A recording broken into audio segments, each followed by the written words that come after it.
Okay, बच्चे लोग, so let us start with the first question. It's a beautiful question. ये simple mole concept based है but बहुत ही बड़ा दिख रहा है ये, ठीक है ना। नाउ इस क्वेश्चन को समझिए। तो कॉन्सेप्ट इज, यहाँ पे देखिए एन ओम दिख रहा होगा। एक बार मैं क्वेश्चन को समझा देता हूँ आपको। इसे बोल रहा है कि एक फैब्रिक है जिसके ऊपर हम लोग क्या कर रहे हैं, एक कोटिंग करना चाह रहे हैं ताकि वो वाटर प्रूफिंग हो पाए। ना उस कोटिंग के लिए उन्होंने एक इक्वेशन दे के रखा है जो भी बहुत बड़ा सा दिख रहा है, और ये एन दिख रहा है, larger integer and so on, ठीक है। अब आपसे पूछ क्या रहा है, वो पूछ रहा है कि हमें जो रिएक्शन दिया है उसका एक कंपोनेंट के बारे में पूछ रहा है। Simple mole concept but beautifully framed question. बच्चों लोग ध्यान दीजिए, आपके पास इक्वेशन क्या है। तो उन्होंने क्या क्या डेटा दिया हुआ है। सबसे पहला चीज फैब्रिक है आपके पास, ओके।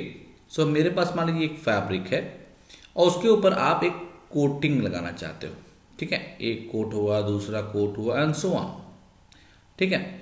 इस कोटिंग की बात करें तो इसका जो थिकनेस एक का है वो दिया हुआ है 6 आर्मस्ट्रॉन्ग, ठीक है ना। क्वेश्चन में दिया हुआ है each layer is 6 Armstrong thick, ठीक है।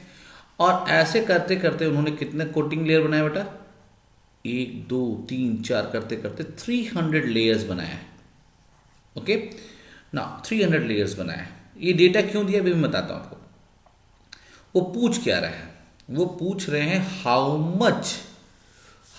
Much CH3 whole twice SiCl2 is needed. यानी इस इक्वेशन के बारे में इंफॉर्मेशन पूछ रहे हैं। Let us first write the equation. तो इक्वेशन बेटा ये है कि NCH3 whole twice SiCl2 plus 2NOH minus gives you 2NCl minus plus NH2O plus CH3 whole twice SiO whole N, okay very good. तो यहां पर बेटा इसके बारे में इंफॉर्मेशन पूछा जा रहा है और इसके बारे में भी इंफॉर्मेशन कुछ कुछ दिया हुआ है, ओके। सो सिंपल अगर इस इक्वेशन से हमें देखें तो हमें एक चीज समझ में आता है। आई कैन से दैट इसका 1 मोल या बोलो इसका 1 mole will require n moles of this compound, isn't it. Equation तो ये बोल रहा है कि अगर मैं n मोल्स लूं या n मॉलिक्यूल्स लूं तो ये 1 मोल बनता है, ठीक है। तो आपसे पूछा जा रहा है इसका मॉलिक्यूलर मास कितना बेटा। इसका मॉलिक्यूलर मास आप निकालोगे तो n टाइम्स, ओके ना। मॉलिक्यूलर मास के रूप में बात करेंगे तो ये कार्बन का है 12 plus 3 into 1 whole twice CH3 whole twice. 28 होता है सिलिकन का तो ये 28 ले लो और 35.5 इंटू 2 ले लो, ठीक है।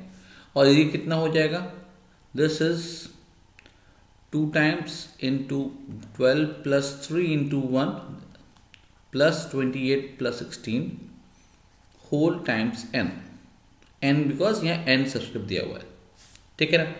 यानी इतना ग्राम बनेगा, अगर ये आप यूज किया हुआ तो इतना ग्राम ये बनना चाहिए।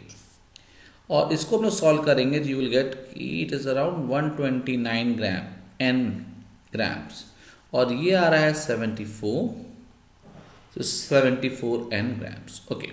तो हमें समझ में आ गया कि अगर मुझे इसका कोट मान लीजिए 74 n ग्राम्स करना है तो मुझे 129 n टाइम्स इतना ग्राम हमें यूज करना है।